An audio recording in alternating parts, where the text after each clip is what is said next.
Xbox exclusives news. We've got brand new takes from Phil Spencer about what he thinks with respect to Xbox exclusives going forward, as well as just game exclusivity as a topic. Very interesting commentary as well about pieces of plastic that you buy for your living room. If you like these longer form streams, I put all the information right here at the beginning in the form of an update, so you don't have to go searching for what I think and my breakdown of what he said. So be sure to hit subscribe and the bell button so you don't miss these live streams if you want to be here for the discussions. And I am going to be ending our previous stream. We covered the Xbox Gamescom live stream. They were doing their Xbox booth. I'm going to end that stream and bring everybody over. If you want to go see my coverage of that, that is available. And I'm going to jump right into this and give you his commentary on exclusives for Xbox.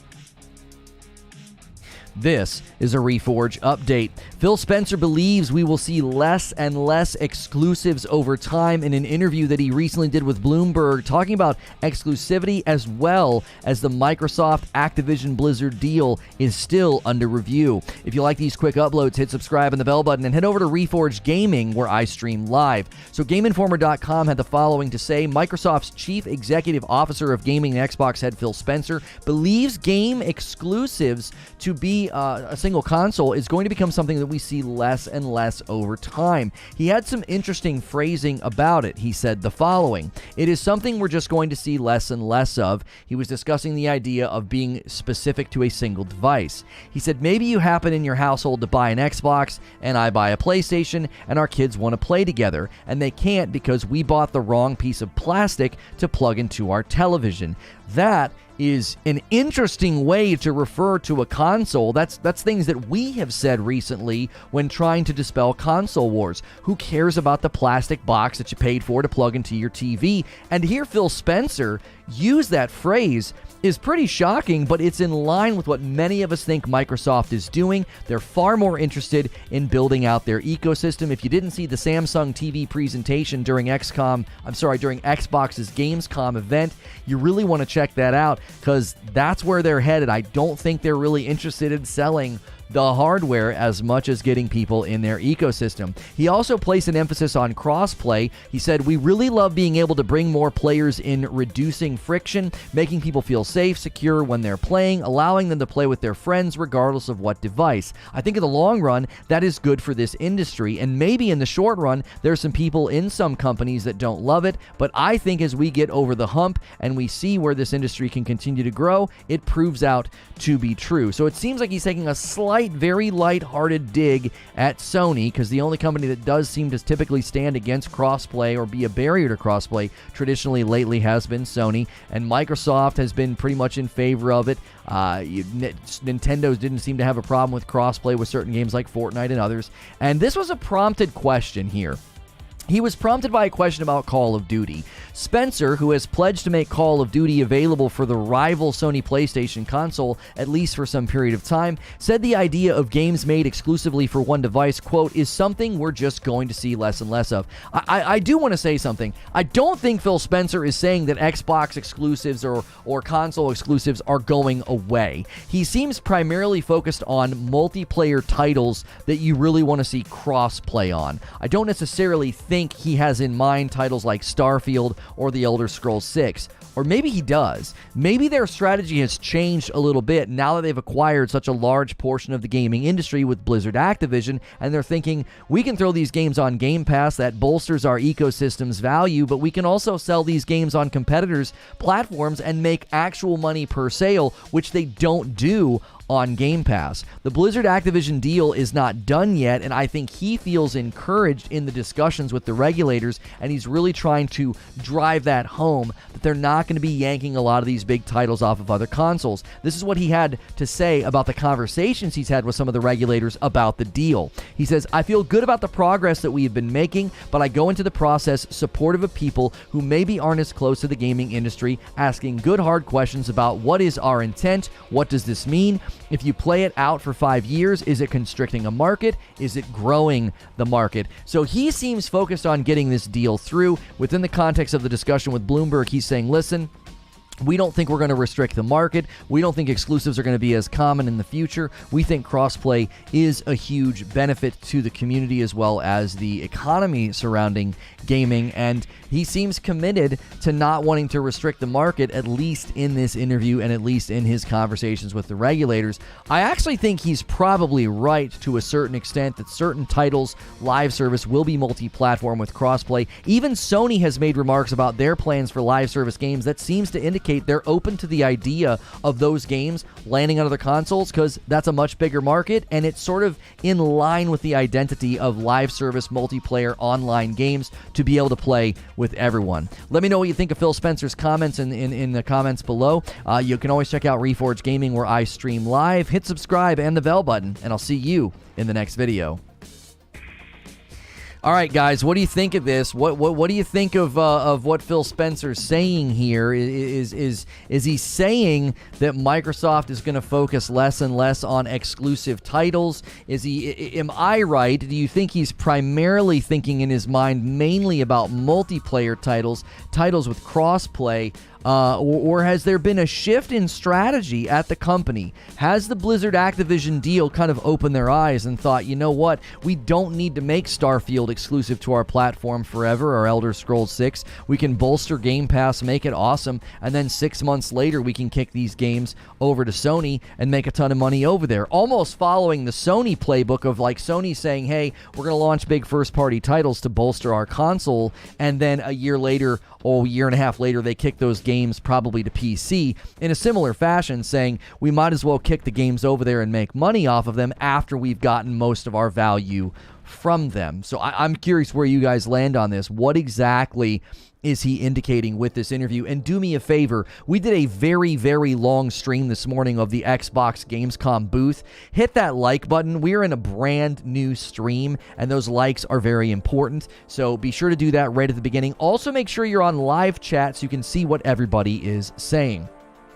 I think he's smart. He's laying a foundation for how to profit from other platforms.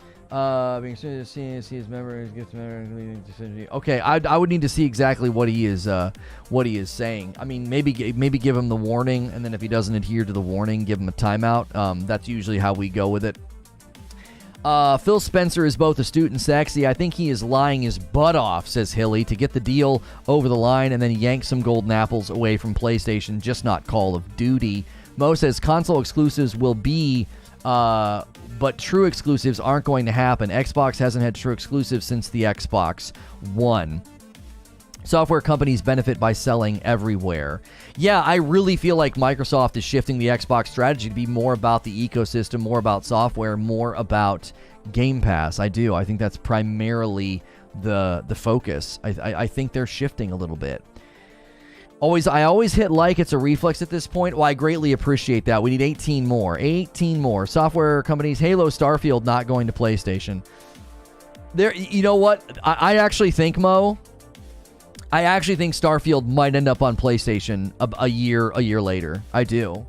I really, really feel like they probably already have a version built for PlayStation. They can squash bugs, polish the game, get everything set up and ready to go, and kick that game to PlayStation a year later. I don't know. I don't think Halo will ever exist on PlayStation, but I do really feel like Starfield might end up over there after a year. I got a gut instinct on this one. I really do. It seems like a title that they don't want to really keep under their umbrella for forever. And in light of what he just said, as time goes on, we're going to see less and less exclusives. Almost as if, yeah, as time goes on, we're going to be kicking some of these titles to other platforms. Like, what's the point at that stage of the game if Starfield has largely run its course of bolstering Game Pass, etc.? If Game Pass is there, no, I don't think so. I think it is a 900 IQ play for Sony to have a Microsoft-owned property for sale in their marketplace. Because then that lets Microsoft do two things. Microsoft gets to bolster the value of Game Pass. Look at all these amazing first-party titles we have on Game Pass. And then a year later, they're like, oh yeah, you can buy Starfield on PlayStation now.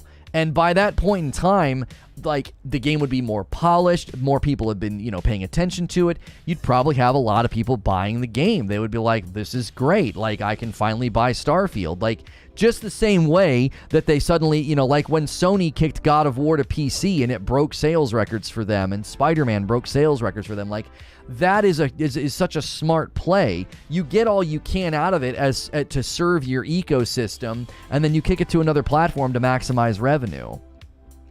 Why would you not send it to PlayStation and make a killing off someone else's platform? It's just good business. Starfield is already not only on one platform. Well, sure. I mean, Microsoft obviously has things on the Xbox as well as PC. I tend to agree with Lono. Those games will be available to those on Game Pass day one, wait a year, and buy it on PlayStation. That's what I'm saying. That's just like 900 IQ play. Like, I feel like I'm starting to see what Microsoft is doing, and I feel like a lot of what I said is going to come true when I said Microsoft is a sleeping giant. They're going to emerge from the water, and people are going to be like, what in the world? How do they become such a leviathan in the industry? Well, if they fill the Game Pass funnel over the next couple of years effectively, and then also have very, very lucrative property on multiple platforms making money for them, like Call of Duty, then they become a contender with respect to how profitable they are. Instead of like trying to dig the Xbox games division out of a hole, they'll be considered a contender at that point in time. Xbox exclusives will likely continue, but I just gotta wonder if they're going to be timed exclusives. If they're going to be like, yeah, Elder Scrolls 6, and then a year later, kick it over to PlayStation. Like, I don't know. I feel like that is a very sound strategy. It doesn't hurt Game Pass. It doesn't hurt the ecosystem, because you get to enjoy the game for an entire year, and not only do you get to enjoy it for an entire year, you don't have to buy it. And that's a giant difference between the Microsoft ecosystem and the Sony fanboy and the Sony ecosystem. Nope, don't think so. Well, Mo, do you think that, I guess my question to you, Mo, is they're probably going to do everything I just said with all of the Blizzard Activision property, right? They've made it very clear it wouldn't be profitable for them to take Blizzard Activision properties the size of Call of Duty and only put it on Xbox. It wouldn't be profitable, okay? So if that applies to Blizzard Activision properties, wouldn't that just create parity with their other properties under, the Bethesda acquisition to say, yeah, this is just how we do it now. Our first property titles hit day and date on Game Pass. You can play these games day one on Game Pass. It's a huge marketing point. And then a year later, they're like, yeah, it's available on other platforms now. It's available on PlayStation now. Market analysis I saw today, 21 million PS5s versus 14 million of the X and the S. Some other fair assumptions would say that about 6 million X to 8 million S. They have to expand beyond X and S to sell their software. That's what I'm saying. That's what I'm saying. 0 dislikes on this. People are behaving. They don't have a large enough user base to sell to. And I think that's kind of the point, isn't it, Eugene? Like when Phil Spencer says this, his phrasing really, really shocked me. It really, really shocked me. He said, maybe you happen in your household to buy an Xbox and I buy a PlayStation, and our kids want to play together, and they can't because we bought the wrong piece of plastic to plug into our television. Like, what a phrase. What a phrase from the man himself, from the chief executive officer of gaming at Xbox, CEO of the gaming division at Xbox, refers to consoles as a piece of plastic. That was not accidental. That right there is their outlook. Who cares? I don't care what piece of plastic you buy. We want you to be able to game. And that Samsung TV presentation we saw today. It's like, this is the future of gaming. I don't care if you buy our console. They don't even care what controller you use. They literally, I want you to really think about that. Xbox allowed Samsung to do a showcase during the Xbox showcase, during the Xbox Gamescom showcase. Microsoft allowed them to show off Game Pass on a television compatible with a PlayStation 5 controller.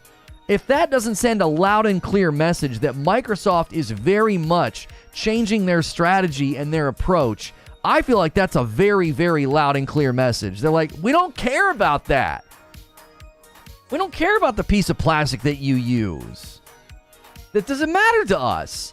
Get on Game Pass. That's all they care about. And they really don't care about Starfield going to Sony a year later. Why? It hit Game Pass first. You know? Let's not read too much into the Samsung and Sony are really good buddies. Sure, but Creature, that had to be approved by Microsoft. It was on the Xbox YouTube channel during the Xbox broadcast. That's a big deal. All of that gets pre-approved. That entire presentation got pre-approved by Microsoft. They said, yeah, sure, that's fine. They could have been like, no, you know what? We really don't want you to show the competitor's controller. I got to tell you, I felt like that was pretty huge. They didn't draw a lot of attention to it, but that felt huge to me. Not only that, they're allowing Samsung to build it that way. They could have told Samsung, no, we don't want people to be able to do that. But as Phil Spencer said, we don't care what piece of plastic is sitting in your living room. That doesn't matter to us. You know? Apple and Sony are real buddies. Really? What? Jolly good show. What's good, Lufi? Guys, let's smash the likes. Let's see some super chats or maybe some gifted members. A lot of these people have stuck with us through that Xbox showcase and they're still hanging out. Let's show some appreciation. Samsung owns 50% of Sony's TV division or maybe more by now. Right, so Samsung may have had a little weight to throw around in that contract to say, listen, we're going to make this compatible with the PS5 controller. But I got to tell you, Microsoft is probably totally fine with that. They don't care. They do not care. If you're holding this controller and this is your favorite controller and you see that Game Pass app in your TV and you're thinking, man, for $40 I could check out that flight sim. Or maybe not 40, 15. For $15, I could check out that flight sim and just plug my controller into my TV. You know, that's a bigger market. That's a really, really big funnel to say anybody that buys that television, they only need an Xbox controller or a DualSense. There's a lot of people with these controllers now. Sony's market saturation is going very well, and it's projected to just continue to increase. That's fantastic for Microsoft. Plus, I think it just doesn't matter because Microsoft is finally making 900 IQ plays and moving away from hardware. Some folks don't realize how huge the little part was. When have you ever seen an Xbox show off anything using hardware from a competitor? That's what I'm saying, bro.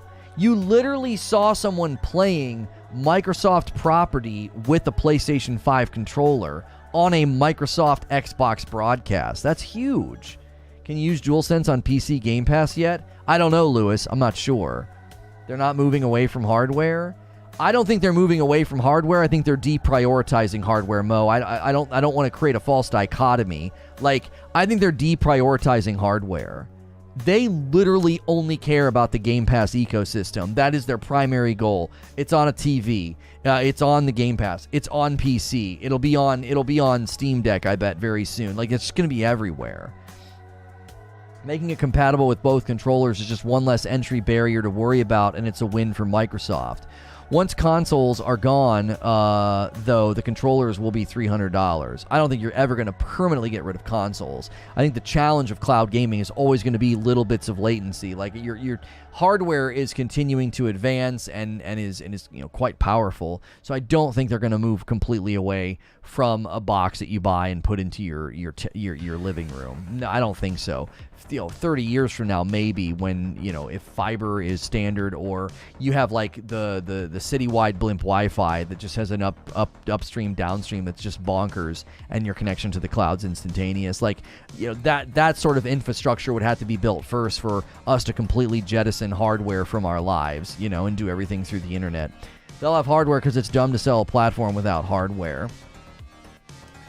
I mean, Steam might say otherwise. I mean, look how big their platform was before they got into hardware. You know what I'm saying? You just build a massive ecosystem, make it super convenient, have amazing titles, and you kind of remove all the need for that. To play devil's advocate, how much is one of those TVs? Well, it's the beginning, Butters.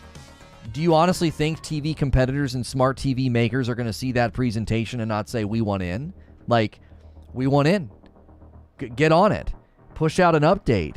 You know, I wonder if there's literally TVs right now that are working on pushing out an update to their software so they can run that application on it so you don't even have to buy a new television. I mean, that might be the next play. I have fiber and streaming games is still subpar. Yeah, the infrastructure needs to get there, but I think the technology needs to advance a little bit more before it completely replaces, you know, hardware. You know? If you live in LA or Frankfurt, cloud gaming will probably run well. I think the hardware will be a box that has all the bells and whistles. So Microsoft does continue to make consoles in the future. They will always be more affordable than PlayStation. Well, I don't know about that. You can talk about how Sony's raising prices for PS5.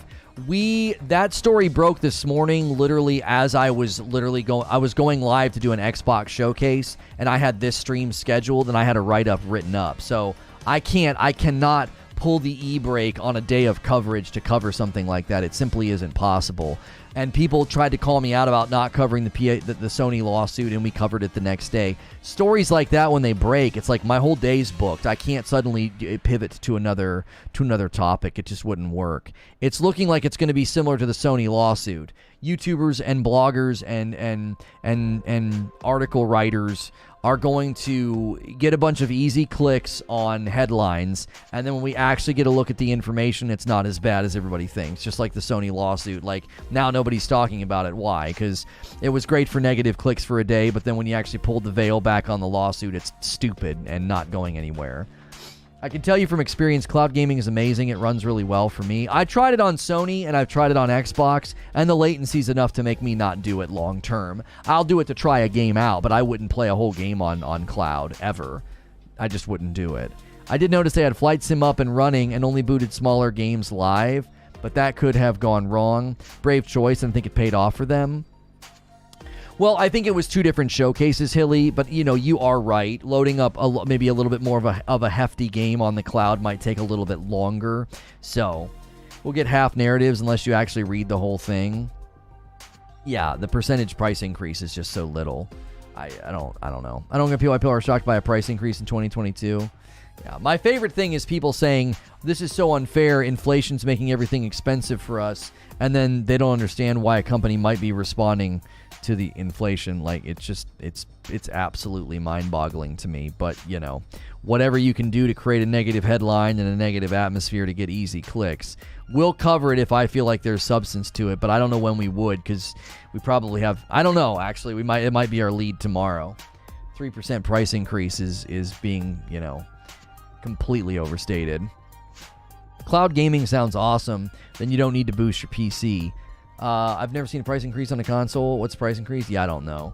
I don't want to hijack today to talk about that. We'll let me do my research. Let me look through it. Let me look through the reasoning and hack through all the BS and the hyperbole.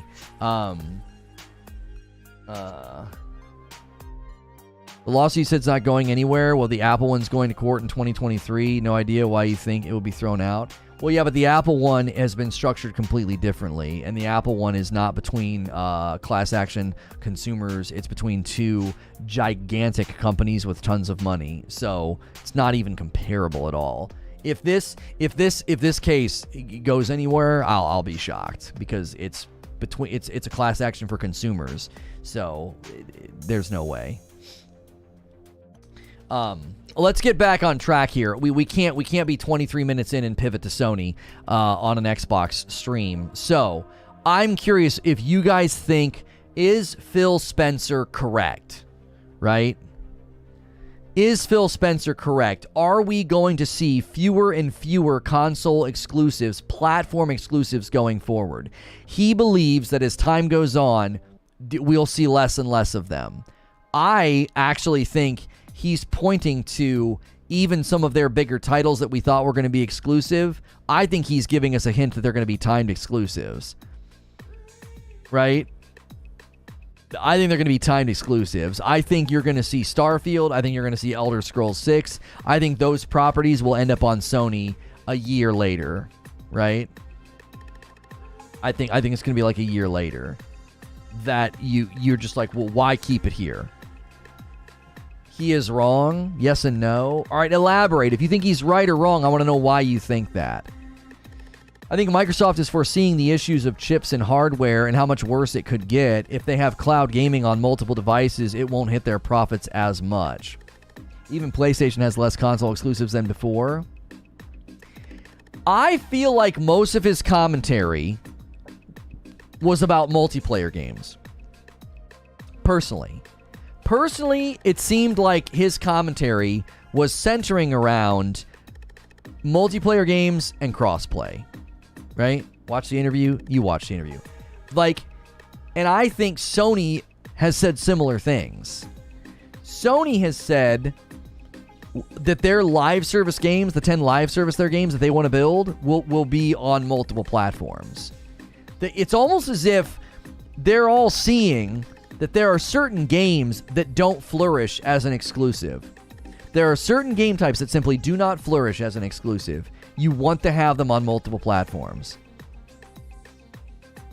You want to have them on multiple platforms. Dreamcast guy said whoever defends the price hike is a bootlicker. Well, we're getting ready to launch a Reacts channel, so I look forward to watching that video.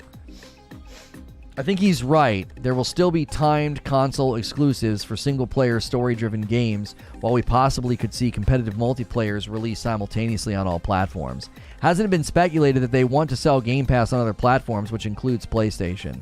I cannot see PlayStation allowing that. I cannot see PlayStation allowing Game Pass on Sony.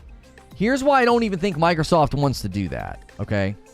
Thank you so much, Eknor, for 4 months, and it's a tier 3. Appreciate you doing that upgrade. Looking at the game development costs in recent years, going away from exclusives makes sense. Sony exclusives are successful on PC. It makes sense. I don't think Microsoft is truly interested in putting Game Pass on Sony. I don't think so. Because the revenue split, that's just one more person taking a slice of the revenue split. I can't see that being as profitable as saying, hey, you can buy Call of Duty, we own Call of Duty, and you can buy it on Sony at full price. And it's over here boosting up our ecosystem's value. Do you see what I'm saying? It doesn't make any sense to me that they would want to take their Game Pass funnel and put it somewhere else and subject themselves to another split on the monthly. You don't put sub-services on other platforms typically. You sell your software to other platforms. Right. Unless there's some economic reality that I'm just not seeing here, taking Xbox Game Pass and putting it on another platform doesn't seem like a good idea. Because you're basically giving another company a piece of that slice of that revenue that already is getting sliced up quite a bit. And when you own something that is as lucrative as Call of Duty, do you really want to take another platform and say, you don't have to buy Call of Duty? All you have to do is get on Game Pass. You also have to consider the fact that both Nintendo and Sony sell their own subscription services. They're not going to want to be putting some other subscription service on their platform. They're not going to want to do that. Sony's trying to sell PS Plus. Nintendo's trying to sell Nintendo Online. They're not going to want to have the competitor subscription service right there competing. Well, which subscription service has the games I want to play right now? And then you give money to Microsoft instead. I can't see Sony agreeing to that ever. I could see Sony agreeing to taking Starfield a year later or Elder Scrolls 6 a year later. Why? Because they can sell it at full price, make their royalty split on it, kick whatever goes to Microsoft. Microsoft maximizes the profit and the reach of the IP, and they still got to put it on Game Pass and boost up their ecosystem. True exclusives will be a thing of the past. So, Mo, if you think true exclusives will be a thing of the past, why do you think Microsoft's going to hold out on Starfield and Elder Scrolls 6? Why? What possible reason could they have? Mark my words, within 3 years, any Android TV from 2018 forward will run that app. Yeah, they're going to they're going to reverse engineer that app and get it working on all smart TVs. Game Pass is going to be everywhere. A lot of people have said, I'm an Xbox hater, I'm a Microsoft hater. It's no, I've been saying for years they're a sleeping giant. I've been saying for years that their strategy may pay off. I said in 2017, I think they're trying to create a blurred line between PC and console. They want you to consider PC and the Xbox their platform. I said that in like 2017, 2018 when they started marketing their console structure and they started marketing games on PC. I was like, they're making a play here to increase their platform. And I said they'll be able to approach a developer and say, when you develop a game for us, it's on PC and Xbox, which is a much larger platform than just Xbox. And that ended up happening. And then I started saying, I just really don't think they care about anything but the ecosystem. They just they want Game Pass everywhere. They're probably going to put Game Pass on a television. And here we sit. Like, I'm telling you right now, they're not interested, I don't think, in getting Game Pass on other consoles. I think that they want Game Pass to be everywhere. So when you turn on a television, that's all you see. Somebody said that Samsung and Sony are good friends. Okay, well, Samsung just launched the competitor subscription service on a television. 2018 smartphones can run xCloud. Oh, really?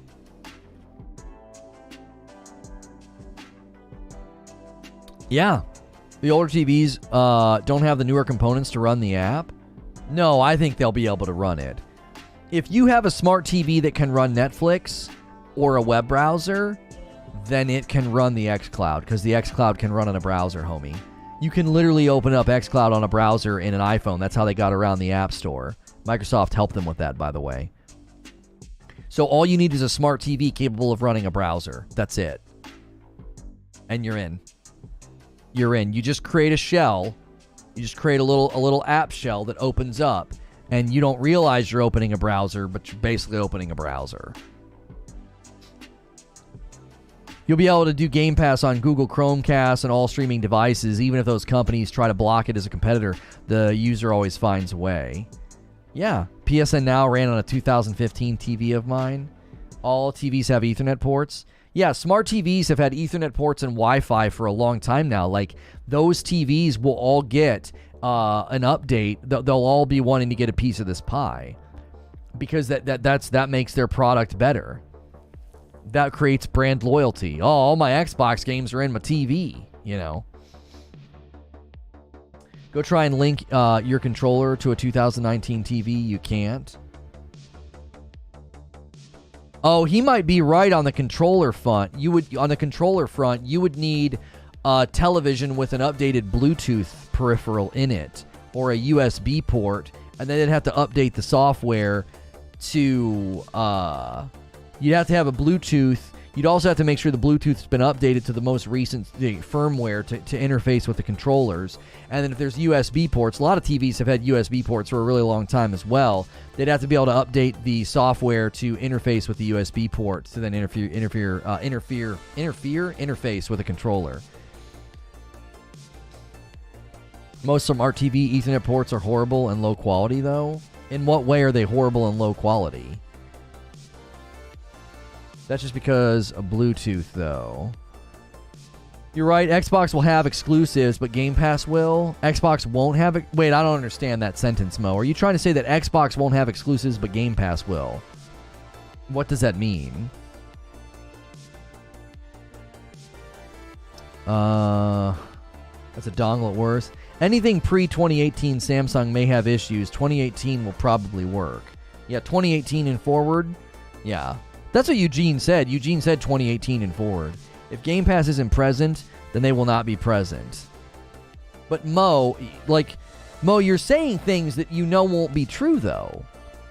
You know that's not true. Call of Duty will be on PlayStation without Game Pass being present. You're creating such a rigid axiom that it can't be true. Like, Microsoft has literally said it will not be profitable for us to keep Call of Duty off of the other platforms. So what you're saying can't be true, because Call of Duty is going to land on PlayStation without Game Pass being present. It means Xbox titles will exist anywhere Game Pass exists. Yeah, but see, here again is why you can't be this rigid, because they bought Blizzard Activision. Blizzard Activision has too many properties for what you're saying to be true, homie. And you literally have Phil Spencer saying you're going to see less and less exclusives as time goes on. Who cares about the piece of plastic that you buy? So you think he's saying that because they're going to somehow convince Sony to let Game Pass live on the Sony ecosystem.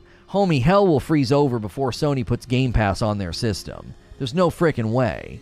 All Sony cares about is being able to sell Call of Duty. That's all they want. That's just Call of Duty. He's talking Starfield. No, he said Xbox games or Microsoft games. Call of Duty Warzone will be on PlayStation, and that's the exception, like Minecraft.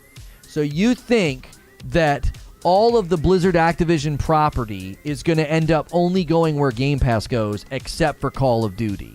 You think their shareholders are going to let them do that, Mo? You keep forgetting that the shareholders are going to sue Microsoft if Microsoft takes existing properties and shrinks the market and loses money.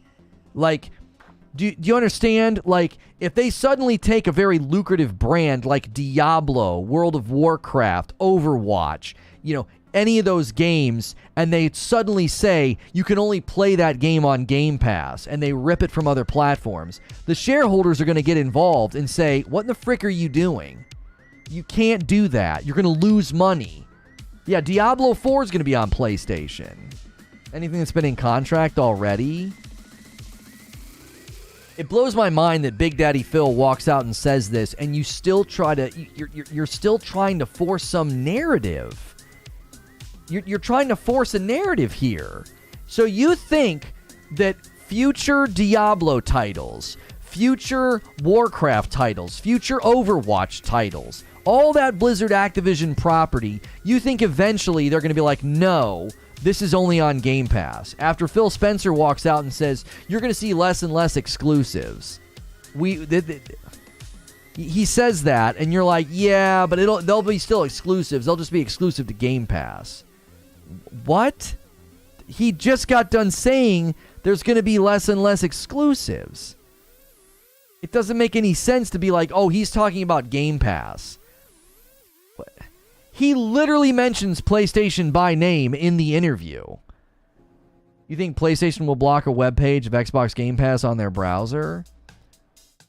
Oh, yeah, I don't know about that.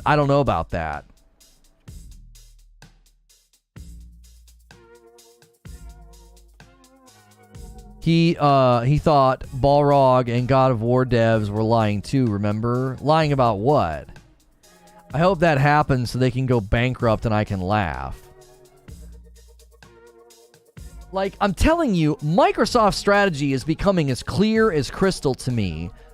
Their goal is to sell video games and their ecosystem. They want to sell software. They don't give a crap if you're playing Call of Duty on a PlayStation as long as you gave them money for it. Microsoft doesn't have exclusives. They already go on PC and mobile and cloud. Mo. You always confuse conversations by saying things according to your own definitions. Microsoft has exclusives right now. Console exclusive is almost an assumed thing when we're saying exclusive. Invoking PC doesn't mean a freaking thing. It doesn't. Just because Halo's on PC doesn't mean that Halo is not exclusive. You create your own definitions and it just makes it confusing and hard to have a conversation. Microsoft has exclusives. Saying that Microsoft no longer has exclusives because their titles hit PC, that's ludicrous. Nobody says that. Nobody thinks that way. When someone says, here comes a Microsoft exclusive, they're talking about, oh, I can only get that if I go over to the Microsoft ecosystem. I can't get it on PlayStation. I can't get it on the Switch. Like, just because Starfield's coming to PC doesn't mean Starfield is not an exclusive. That's such a weird way to define the term. I'm sorry, are you doing this on purpose or you... Zubair said it earlier. They want $15 a month from every household. They don't give a blank about the hardware if that's their goal. But I also think, Eugene, they're totally happy saying, we own Call of Duty and Diablo. Sure, you can buy Call of Duty and Diablo on the PlayStation. We don't frickin' care. We get that money. And then those people can play with Microsoft people, and there's always the potential for cross-pollination, right? Oh yeah, I got Call of Duty on Game Pass. I got free skin packs, right? I got some free skin packs, man. I didn't have to pay for that. Yeah, that came with Game Pass. So I think it's both and. I think it's both and. Microsoft wants to completely dominate the ecosystem, economy. They want to have Game Pass everywhere. They want to be in every television. They want to have you on xCloud. They don't give a hoot and a holler about how you're playing. But with respect to putting Game Pass on like Nintendo Switch or PlayStation, I will fall right out of my chair if that ever happens. I will be completely and utterly shocked if Japanese-owned companies who have their own vested interest in growing their platform and their subscriber base start letting the competitor's subscription base on their platform. That'd be ridiculous. Because I can't see Microsoft doing that and then turning around and also letting PlayStation Plus exist on their ecosystem. Do you know what I'm saying?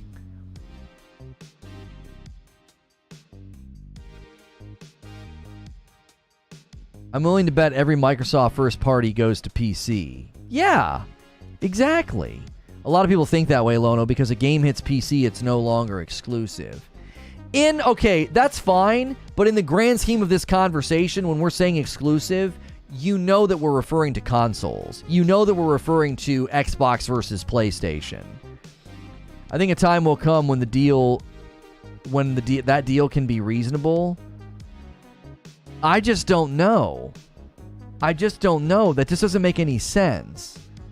It'd be so weird to buy a PlayStation 6 and to have Game Pass chilling on there. It just doesn't make any sense. Like, the royalty split that Sony gets from that would be so paltry. Like, why would they ever do that? It doesn't make any sense. It would drive their own subscription conversions down. Like, I can't see an economic situation where Sony would be like, yeah, sure, put a competitive subscription service on our platform and we make a smidgen from it. Why? Y'all are stupid if you think Nintendo cares about your war or convincing them to add Game Pass. Yeah, Nintendo is never going to ever care about any of this. They will literally sell cardboard and watch people lap it up, and they'll laugh at people criticizing them. Somebody said in chat earlier today that Nintendo is irrelevant, and I was like, I almost muted the stream to go on a full-on rant. Nintendo's irrelevant.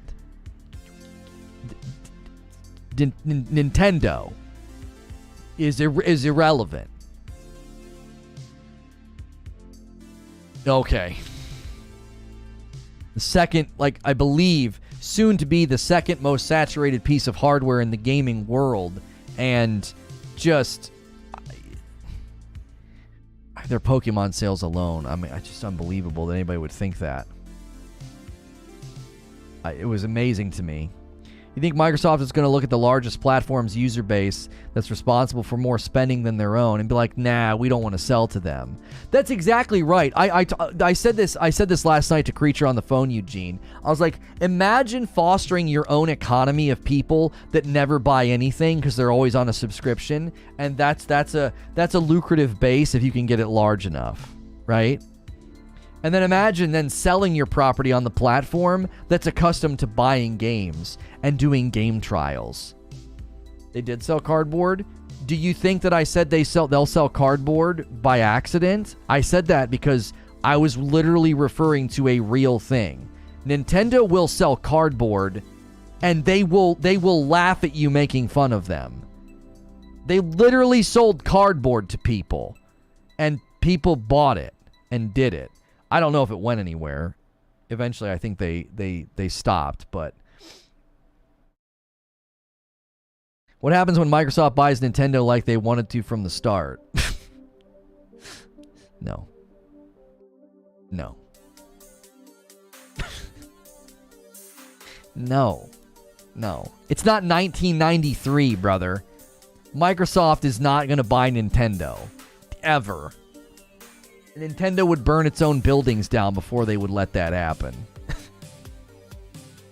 They wouldn't know. They ain't going to do that, bro. Come on. The asking price alone might be too steep for Microsoft's pockets. The valuation of Nintendo as a company I can't even think about that. There's probably not a bank on planet Earth that would fund that. There's the asking price. The asking price of Nintendo? I don't think so, man. Microsoft's pretty big, but I don't think they could do it. I don't think they legally can. Yeah, even if they could get the money, I think the FTC would step in and be like, hey, now, you can't do that. Yeah, the Japanese government might not even allow it. Like, Japan might be like, no, get out of here. Get out of here. Yeah. They'd have to pay such a premium to get Nintendo to sell, it wouldn't be worth it. Yeah, even if they could get the money, I don't think so. They haven't successfully bought Activision yet. Let's just pump the brakes. Yeah, I think it's going through.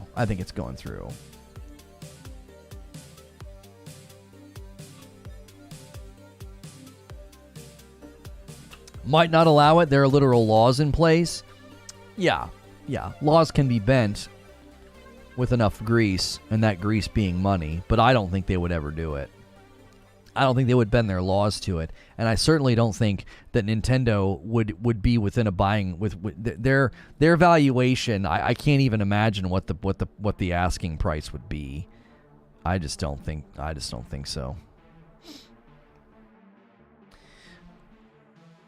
They don't need to pass a law.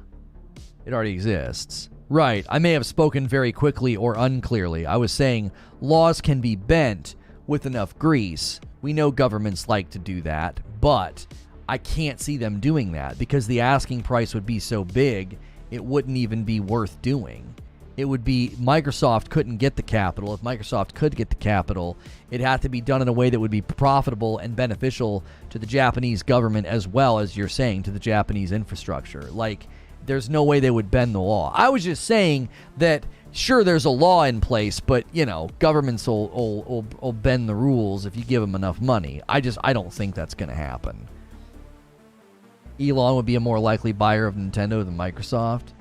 Yeah, even then, I just don't think so. Nintendo is not up for sale, like, probably ever. If the day comes and there's no more exclusives, we will have a world of generic games. Microsoft can't match Sony's quality level, but wants to downgrade everything else to its generic quality. Remember this day? Remember this day, why? Because... Wait, remember this day? You think Microsoft's going to pull that off? Speaking of Nintendo, just finished Breath of the Wild. What a game. Yeah. Elon couldn't afford Nintendo. I don't think he could because he'd have to borrow too much and the banks would say no. On the subject of exclusives going away, if you guys missed it, Xbox exclusives is sort of the topic of today because Phil Spencer did an interview and essentially said that he sees there being less and less exclusives as time goes on. Some of this, I think, is PR for the Microsoft Blizzard Activision deal. I think he's trying to grease the wheels to make sure the deal goes through, right? And in general, the way that this deal is being approached, I think Microsoft's really trying to say, hey, look, there's no cause for alarm here. We're not going to be, scraping content from other platforms. We're not going to be making Call of Duty exclusive. It wouldn't be profitable for us. So I do think some of this is a little bit of PR. You got Phil out here pressing the flesh and saying that referring to consoles as a piece of plastic. You know what I mean? I don't see any problems with the Microsoft purchase of Bethesda or Activision Blizzard. Both those companies were in trouble financially, and in my opinion, they would go under if Microsoft didn't step up to buy them. I don't think Activision Blizzard was going to go under. They were going to have to be restructured, obviously, which would have meant a lot of layoffs and a lot of department shutdowns. That'll probably still happen under Microsoft. Microsoft will get rid of redundancies. Microsoft will shutter, development companies that aren't profitable. They'll just shut them down. Or absorb them into other companies. They'll just merge a bunch of them. And so that way, they're more profitable. IPs will have increased bandwidth. Once this acquisition goes through, there probably will be, a pretty significant amount of layoffs and, company shutdowns, because Microsoft's going to assess the value of all those properties, companies, and dev teams, and they're going to gut anything that they don't think is worthwhile. This isn't going to be some kumbaya moment once it's all said and done. It'll be a bit of a bloodbath, more than likely, you know. Ask Microsoft why they sold Office to their OS competition. Right. Microsoft can't match quality. I mean, Microsoft could match it, but they need the people. Sony just have the more talented developers. Just ask them why they chose software sales over forcing hardware choices. Right. For people that are new with Xbox, Phil has been using this language since 2016. This isn't new if you followed Xbox. What language? The piece of plastic language? Are you talking about that? There are you're telling me there are interviews where he refers to the box, the console as a piece of plastic?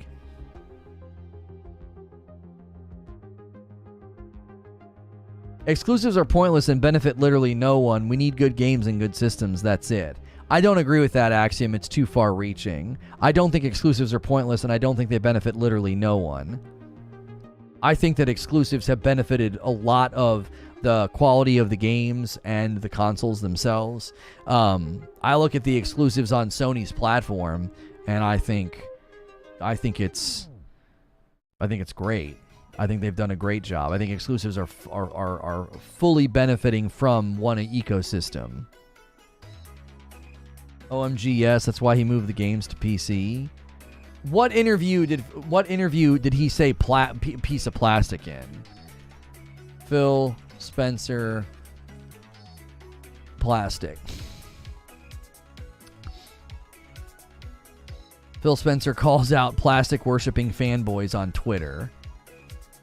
Daily Motion. He did this in 2017. In 2017 he did. I can't, that's some guy's video. Phil Spencer rips online plastic warriors. My boy Phil Spencer speaks the truth. So back in my piece of plastic is better than your piece of plastic. Okay, here's the thing though. Here's the thing. Sure, but in the context of a console war and telling everybody to chill out, that's not the same as this interview. That's not the same as this interview. Calling out people that are console warring and saying, you know, it's just pointless to say my piece of plastic is better than your piece of plastic. He's showing the foolishness of a console war, okay? So I want you to think about something. He's now using that same phrase when referring to not being able to have crossplay. Like, you see what I mean? He thinks it's just as foolish. Think about it. Psychologically analyze this. Phil Spencer, criticizes people doing console wars years ago and uses the term plastic. Your piece of plastic is better than their piece of plastic. And then in this Bloomberg interview, he talks about how people on Xbox and PlayStation can't play together because they bought the wrong piece of plastic. Like, he's now basically saying that's just as foolish as a console war. So, I don't know. I guess, okay, he's not ratcheting up the dialogue and saying something he's never said before. He's used the plastic phrasing before, but if you look at the context when he said it before and the context when he said it now, it's very different conversations. It's very, very different. It would be like telling my kids, stop fighting over that piece of plastic, and then me making a presentation to business partners and saying, we really don't think one piece of plastic is any different than another piece of plastic. Completely different contexts. And in both cases, we're talking about this is just foolish. This just doesn't make any sense anymore. This is in an interview where he's like, yeah, we're going to see less and less exclusives. I think it's a pretty big deal. But with the cloud, it doesn't matter what piece of plastic you have. That's what he's getting at. Okay. With all due respect, I don't need you to break down his commentary for me. I'm not a 5-year-old, bro. I read the interview. I understand what he's talking about. You are completely missing what I'm saying. What I'm saying is that Phil Spencer is essentially saying our strategy is shifting completely away from having titles be ours. This is contrary to interviews he gave after buying Bethesda. He gave interviews about Bethesda where he made it very clear they were going to have titles that only lived on the ecosystem of Microsoft. Now he's talking about, yeah, it doesn't matter what piece of plastic you buy. You should be able to buy these games and play them with the people that you want to. Like, I'm telling you that there is a change in tone here. Like, I don't need what he said broken down for me. I'm analyzing it from the perspective of he's talking about exclusives being seen less and less. And in so doing, he's using a phrase that he previously used when referring to a console war. Do you understand now what I'm saying? Like, I don't need what he said explained to me. I'm analyzing it from the perspective of the actual context of exclusivity. The interview is being grossly taken out of context. The interview is about crossplay, and people are grasping at straws. Flash Gordon with the $5 tip. They're grasping at straws? Okay. Then why did he say this? He said that games made exclusively for one device is something we're going to see less and less of. He specifically says that games made for one device is something we're going to see less and less of. Yes, part of the conversation is about crossplay. Part of the conversation is about exclusives. It's not being taken out of context. You're putting your opinion in the words? Spencer, who has pledged to make Call of Duty available for rival Sony PlayStation, at least for some period of time, said the idea of games made exclusively for one device is, quote, something we're just going to see less and less of. Device, keyword device, TV is a device, PC is a device. So in the context of being asked about Call of Duty and Sony PlayStation, he says that, and you think it's about TVs.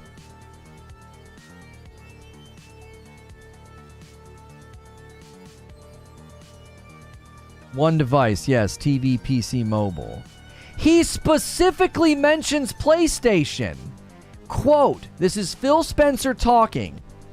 Maybe you happen in your household to buy an Xbox and I buy a PlayStation and our kids want to play together and they can't because we bought the wrong piece of plastic to plug into our television. We really love being able to bring more people, more players in reducing friction, making people feel safe, secure when they're playing, allowing them to play with their friends regardless of what device. I think in the long run, that's good for the industry. Now, yes, right there, he is talking about crossplay. But in the context of this conversation, he specifically names PlayStation.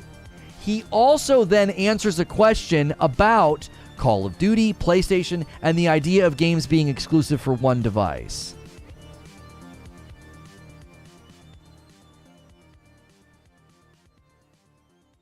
He meant cross-play, cross-save, not moving all our games over to PlayStation. Idiot. Oh, you called me an idiot. Cool. Don't come back. I don't understand. I'm not saying there's anything wrong with this commentary. I'm literally trying to do a pro Xbox video, and you Xbox fans are in here saying, no, they're not going to put games on PlayStation. Except they've literally said they're going to do that. They're literally not going to take Blizzard Activision titles off of the other platforms because it wouldn't be profitable. Like, it's like you guys are so hardcore. You're incensed at the thought that Microsoft-owned property might end up on PlayStation, that when I do a positive video about Microsoft, you're in here up my nose claiming that no, he's not talking about PlayStation, even though he specifically named PlayStation, was asked about PlayStation, and was asked about games exclusive to one device. He's talking about TVs, Lono.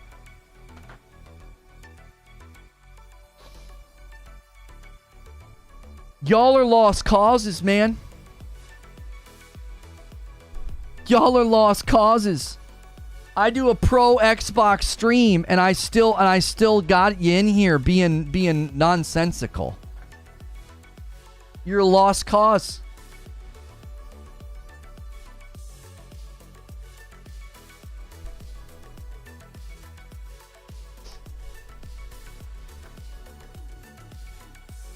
So his comments were taken out of context, and yet the entire discussion was about him saying we're going to see less and less exclusives as time goes on. So you think they're all misrepresenting him?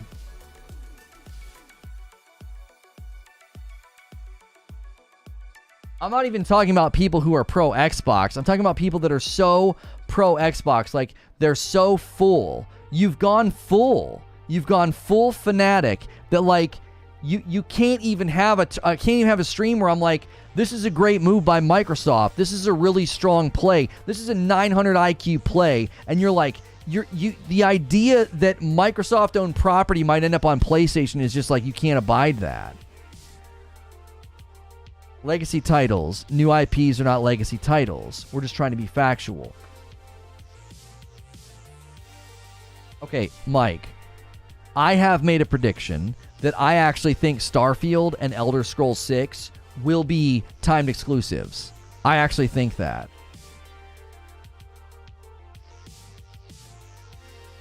I actually think that. I think that Microsoft sees, and I think some of this has come through their market analysis and their discussions surrounding the Blizzard Activision deal.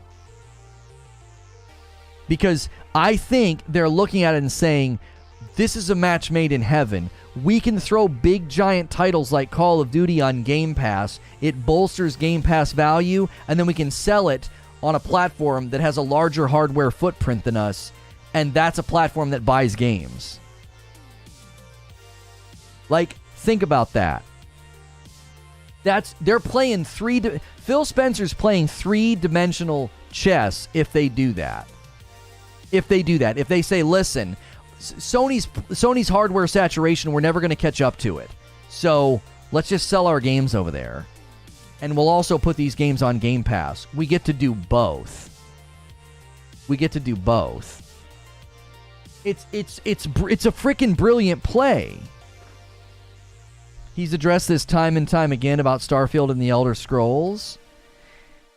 Yes, but even exclusivity can be timed, homie. He's even said that, exclusives, you're going to see less and less of them. That could literally mean as time goes on, they do. Think about what Sony did. Sony literally was like, all our titles are only going to be ever on PlayStation. And what'd they do? All of a sudden, they're kicking titles to PC. With a commitment to continue doing it going forward. So, you don't think that Phil Spencer and the gaming division at Microsoft might start saying, hey, there's a version of Starfield already built for PlayStation. We could kick it over there a year later. It was exclusive for a year. It's a huge hardware market. Sony's doing the same thing. Sony's saying, look at the hardware market. Kick the games over there. What are we doing? Capcom's doing the same thing. Capcom is completely changing their strategy because of how fast the PC market's going to grow. So Microsoft could quite literally be looking at the PlayStation saturation projections and saying, we now own all this Blizzard Activision property. Selling it over there? My gosh, we're going to make a bundle. We're going to make a bundle. Do PlayStation games go to Xbox? No, that's not what we're talking about.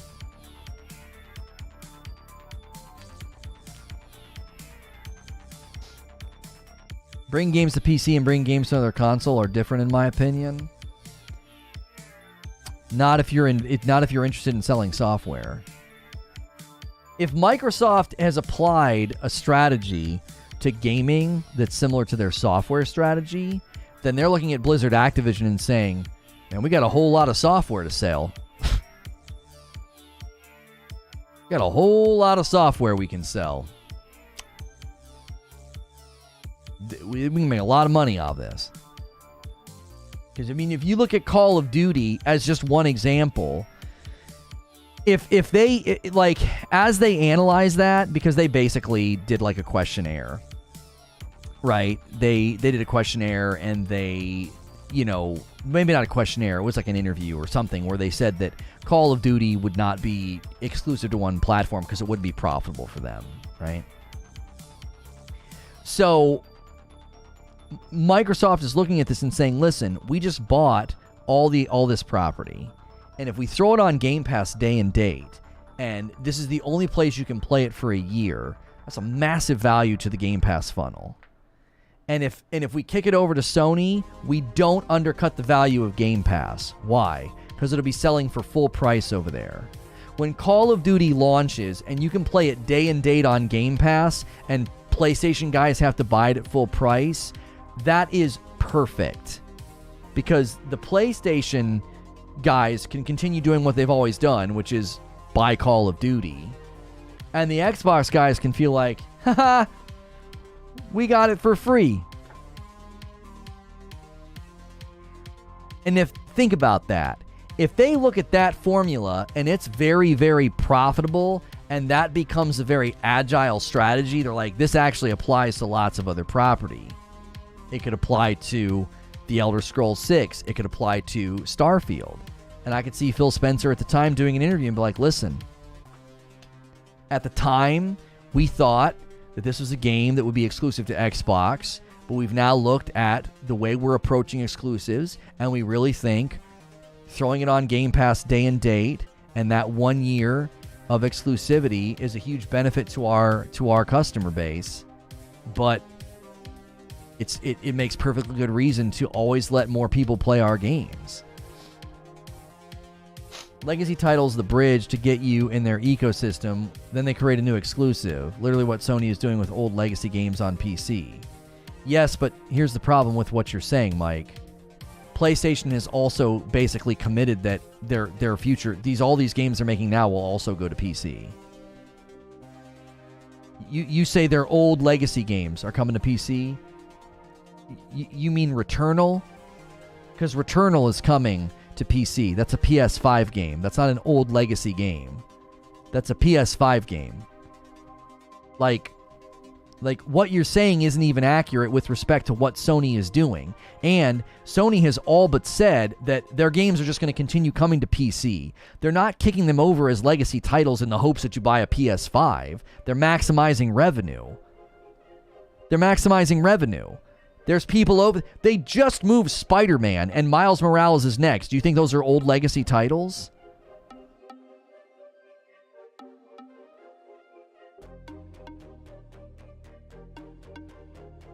What you're saying doesn't even accurately represent what Sony is doing. Sony's not going to be like, okay, we're done now. We moved enough legacy titles to PC. Now you all need to come over and buy a PlayStation. That's not what they're doing. They're maximizing profit, to the point that Sony has even answered questions about this and said that they're not going to do parallel development, which means they're not going to be like building Forbidden West for both platforms. They all but confirmed that Ragnarok will come to PC, because they said when they brought God of War 2018 to PC, they realized things about their pipelines, and they actually changed some of their functions in pipelines in the development of Ragnarok. Translation: we just made it easier on ourselves to bring Ragnarok to PC. They are, though. Jim Ryan said it. Yeah, but that doesn't... Okay, when Jim Ryan said that, he's not saying that that's how it's going to be in perpetuity. He also doesn't mean that, like, oh, that's all we're going to do. We're going to stop. And that also doesn't make any sense why they would bring over both the Spider-Man games and Returnal. Those aren't considered legacy games. Those are new games. One of them is a PS5 exclusive. Like, if you think they're going to bring Spider-Man and then Spider-Man Miles Morales to PC and get all those sales and not bring Spider-Man 2 to PC, you are literally dreaming, or drunk, or both. They are going to bring Spider-Man 2 to PC. They're not going to just stop. Be like, we made enough money from PC. Hopefully they all come over to PS5's ecosystem. Huh. Flash Gordon with a $5 tip. If you're an Xbox customer, this is about delivering great exclusive games for you on platforms where Game Pass exists. Phil Spencer, CEO of Microsoft Games. But you're acting like that doesn't mean their strategy can't change, Flash Gordon. Phil Spencer also said that they were going to move away from exclusivity when he did an interview about Tomb Raider being 1 year exclusive. And here we sit. They're buying Blizzard Activision and then saying that, yeah, we're not going to make those titles exclusive to our platform. It wouldn't be profitable. So instead of doing exclusives if they buy for a year, they buy the entire dadgum company. Oh my gosh. What is this? What are these numbers? In terms of platforms, a post-apocalyptic RPG sold through an impressive 58% of all copies on PlayStation 4, with 3 million shifted on Sony's current generation console, close to double the amount of the Xbox One version, which moved 1.7 million units during the same period. The PC release sold just 500,000 copies. Right, like, the Sony platform spends money, man. Hey guys, we've been live for an hour and 10 minutes on this topic, and YouTube does this little alert like, hey, now would be a good time to run ads. I actually don't like running ads in the middle of a stream. I would rather let you guys do super chat tips, gifted memberships, or memberships. So consider doing that anytime we get one of these little ad alerts. I think it's better to do that instead of over monetizing the broadcasts. 58% of Fallout 4 sales in the first week were PlayStation. 58 effing percent. Right, like, guys, I just don't think you're seeing it. Like, I think to you, it's like offensive if Starfield comes to PlayStation. Like, why is that such a concern? That Microsoft spends a bunch of money and then maximizes return of investment on that money.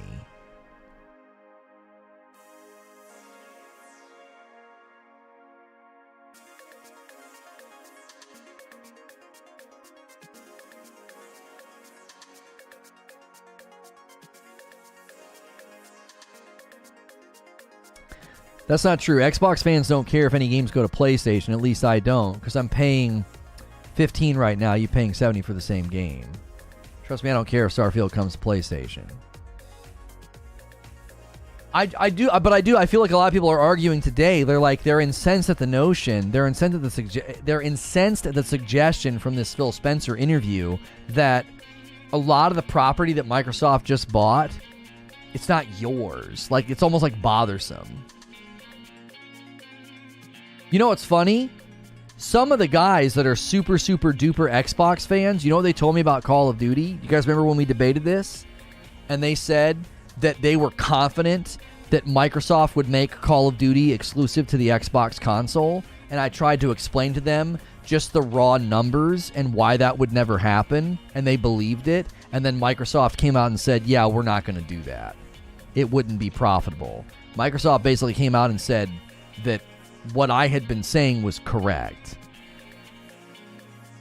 We literally debated this. As soon as that Blizzard Activision deal went through, man, there were Microsoft fans throwing confetti in the air. Suck it, PlayStation. Haha. Call of Duty's ours. Yeah. Ha ha ha. And I was like, no.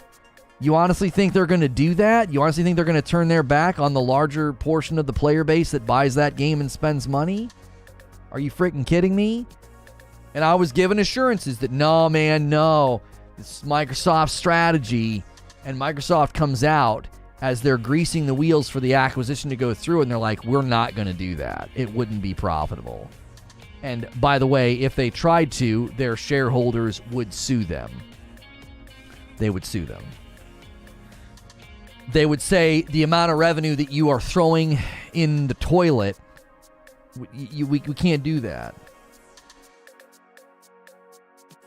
Okay. Life Flows with a $5 tip through Super Chat. Do you see Game Pass ever coming to mobile? I know mobile's taboo, but I work out of town and it would be nice to play some indies. I mean, I could see a Game Pass app 100% coming to mobile. because all it needs is a browser for xCloud to work. They literally just worked with Fortnite to get around the Apple Store. They just did it recently. I never thought that, by the way. Game Pass is the true platform. I would put every game on PlayStation if I was in charge. Double dip, get the 70 and get subs. So, Mike, you understand what I'm saying then, right? Don't you think, in light of what you just said, do you honestly think that what you just said, as sensible as it sounds, that Microsoft wouldn't consider doing that and changing some of their strategy around? And being like, yeah, Starfield's going to be a 1-year exclusive. Elder Scrolls 6 is going to be a 1-year exclusive. Day and date on Game Pass. It's already on mobile. What are you talking about? Isn't xCloud in beta on mobile? What if Microsoft pulled out the rug from all of us? And when the next gen comes out, everything goes exclusive and PlayStation doesn't get anything, Call of Duty or Warzone or Blizzard? I'd be like, what? Yeah, and Tony, you would be saying, what? And Microsoft shareholders would sue them.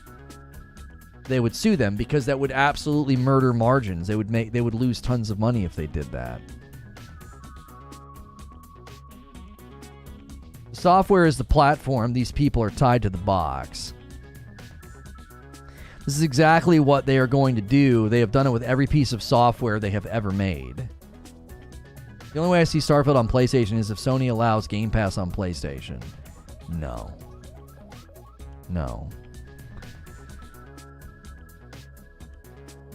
So you split the baby, say, hey, it's on Game Pass. You can play it anywhere that Game Pass is at. Yo, 14 months for Christina, and it's a tier 2. Can we do an Apple-Samsung debate next, JK? Thanks, Christina.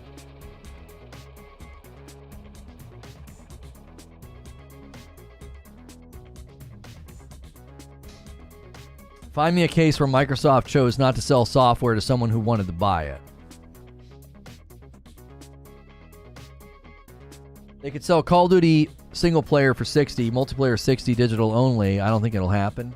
Andrew Wilkins with a $10 tip through Super Chat. Xbox fans go with anything Phil Spencer tells them. Failed us Spencer? Is that what people are calling him now? That's dumb. They cried when QB got announced for PC. Now they lie and say Ghostwire and Deathloop are Xbox Studio games because Deathloop got a good Metascore. Well, yeah, claiming that Deathloop was a Microsoft title because they bought them before it launched was always funny to me.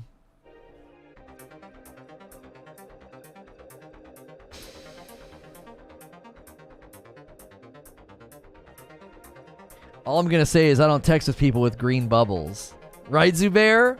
You see that green bubble? You're like, what the frick? People saying that they won't or should not put their games on PlayStation after 1 year must have skipped business class of generation of profits for your company. Right, that's why I started saying that I feel like PlayStation's going to kick stuff to PC within 12 to 18 months. You know? I stopped caring about the box when I turned 25. I'm 37, by the way. Console wars are dumb. I can buy any platform I want. Deathloop and Ghostwire are Microsoft titles. Yo, it's good feed. This comes down to Sony losing on titles that belong to Microsoft. Sony probably approached Microsoft about a deal for releasing games on all platforms. From what I've seen the past few years about gaming, anything is possible. Call of Duty could be exclusive. Sony could put their exclusives on Xbox. Nintendo can be bought. Anything is possible. Well, a lot of the things you said aren't possible. Nintendo can't be bought. There's literal Japanese law that says you can't do that. They can't be sold to a non-Japanese company. You know?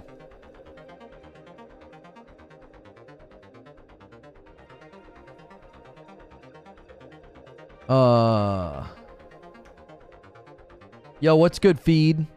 Good to see you in the chat. What was your preferred console back in the day? I grew up almost exclusively Nintendo, and then I was an Xbox guy for a really long time, and now I have all the consoles.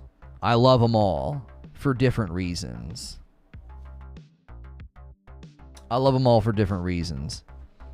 I lean towards PlayStation right now, but I've been continuing to say that I think Microsoft is playing the long game, and that they'll get more points on the board in the later innings, and they might hit some absolute grand slams with some of their strategies.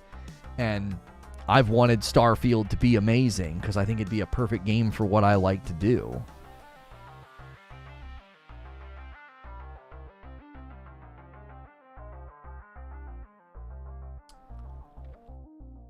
For the longest time before I read chat, I thought Feed was an admin or something that monitored chat, because Lono always says he sees him in the chat. That's just a ritual, yeah. Just a ritual that we go through. It's possible. I can understand the logic of why they would do it, but I don't see it happening. You may see some titles, but it'll be rare outside of Activision Blizzard.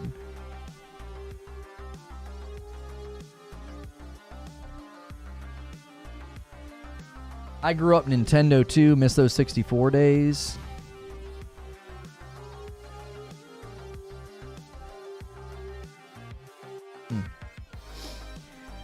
I don't drink milk. I actually don't have a horse in this race.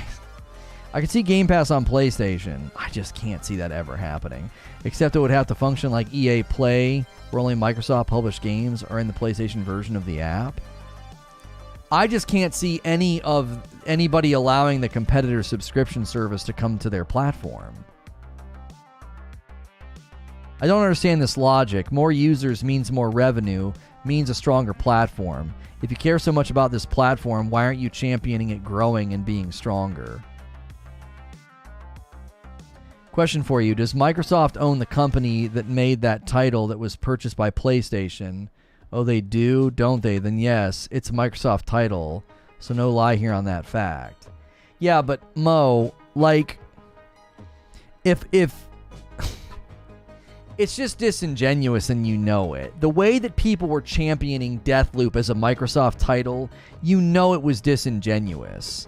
It was so disingenuous. That game launched as a PlayStation exclusive because the contract was already signed, and because Microsoft bought the developer. Like, all of a sudden, it's considered a Microsoft title. Come on. Like, that's just being...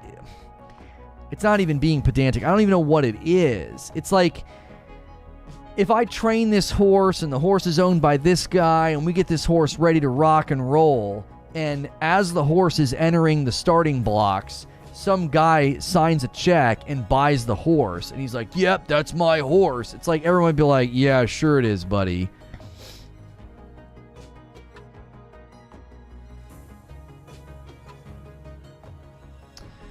Lono, PlayStation would have Xbox games and PlayStation exclusives, makes the PlayStation platform more attractive. Microsoft would still make money since all they care about is a subscription service. Justin Kidder, it would not benefit the PlayStation platform for one particular reason. It would give people an option to not do PS Plus and to do Game Pass, which PlayStation would make a tiny revenue slice of that. $15 a month? How much do you think they would make of that? And then that's sitting on their platform competing with... literally competing with PlayStation Plus. Why would you do that?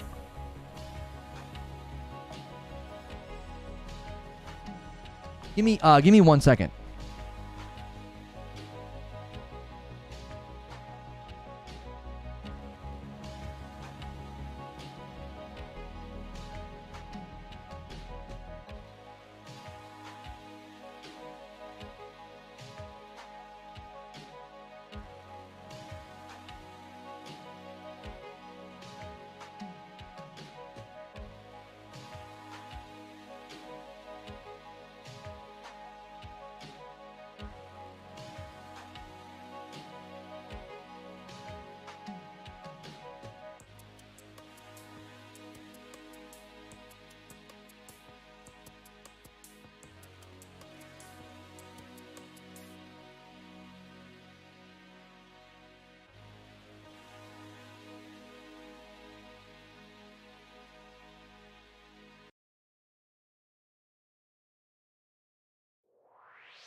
Guys, I'm gonna have to shut the stream down. We tried the. I haven't actually been having any issues with my blood pressure. I've actually been doing just great with it. And I tried that stupid Delta 8 last night, like the tiniest amount you could take, and it raised my blood pressure last night. And I could feel it starting to rise during this discussion. I don't know if it's because I got amped up. I don't know if it's because I raised my voice. But my blood pressure's, like, higher than it typically gets. Like, when mine gets a little bit high, I can pretty much take it. But it's higher than it typically gets. So I took a little bit of my amlodipine, and I'm going to go on a walk and see if I can't get this to come down. Because I don't know what's going on. I think that taking that stuff yesterday had some kind of a conflict with my medication, and it might still not be completely out of my system or something. So it might have had some kind of a conflict with my blood pressure meds. So I felt good all day, and then we got in the middle. All of a sudden, I could feel it in this conversation. So hate to cut it. I really hate to cut it short. We were having a good conversation. We were having a good day. We were going to go do some members, but I just can't do it. I don't feel comfortable in the chair right now. So, all right. We had a good day, good coverage, and we'll see you guys tomorrow. Tomorrow should be a pretty full day with the roundtable and game night with Madam. All right. See you guys.